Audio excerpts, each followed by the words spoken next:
આ તરફ સાબરકાંઠામાં કન્ટેનર ચાલકે રિક્ષાને ટક્કર મારતા અકસ્માત સર્જાયો અને તેમાં 2 લોકોના મોત થયા છે। રણાસણ 4 રસ્તા પાસે અકસ્માત સર્જાયો હતો। હિંમતનગર શામળાજી હાઈવે પાસે કન્ટેનર ચાલકે રિક્ષાને ટક્કર મારી હતી। તેમાં 2 લોકોના ઘટના સ્થળે જ મોત થયા છે।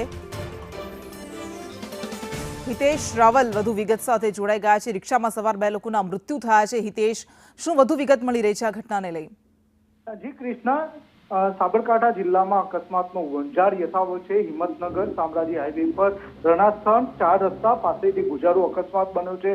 ગાંભોઈ રણાસણ ચોકડી પર આ સમગ્ર ઘટના બની છે। ટ્રક કન્ટેનર રિક્ષાને ટક્કર મારતા રિક્ષા પલટી ખાઈ ખાડામાં પડી હતી અને કચ્છર ઘાણ નીકળી ગયો હતો। ટ્રક કન્ટેનર રિક્ષાને જે રોડની સાઈડમાં ગટરના ખાડામાં રિક્ષા ખાબકી હતી। રિક્ષામાં સવાર 2 લોકો હતા, તેના સ્થળ પર જ મોત નીપજ્યા હતા। અન્ય એકને ગંભીર ઇજાઓ થતા સારવાર અર્થે સિવિલ હોસ્પિટલમાં ખસેડાયો હતો।